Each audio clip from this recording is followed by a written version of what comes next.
సదానందం, నేను నిజంగా గాంధీ గారికి దండ వేయడానికి వచ్చాను, నువ్వు నమ్ముతున్నావా? మరి ఎందుకు వచ్చారండి? గాంధీ గారిని అడ్డం పెట్టుకుని ₹1 కోటి సంపాదించాలని వచ్చాను. ఏంటండి? ఇదిగా కాంట్రాక్ట్ మీద నువ్వు ఇంతవరకు ఎంత సంపాదించావు? మీకు తెలవంది ఏముంది చెప్పండి. సిమెంట్ లేకుండా వంతెల్ని కట్టి ఓ 10 లక్షలను, ఇసుక లేకుండా ఇల్లు కట్టి ఒక 20 లక్షలు సంపాదించానండి. అరసి బుర్ర లేకుండా 30 లక్షలు సంపాదించావు. అంత మీద అయ్యా. ఇప్పుడు ₹1 సంపాదించే అవకాశం వచ్చింది.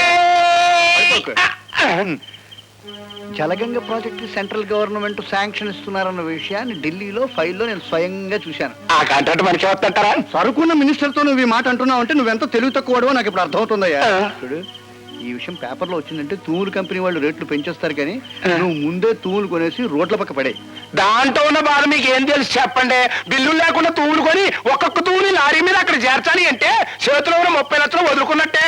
అబ్బా, కాంట్రాక్ట్ లో డబ్బు రాబడదు కానీ లేవయ్యా, నేను చెప్పే పని చేయి.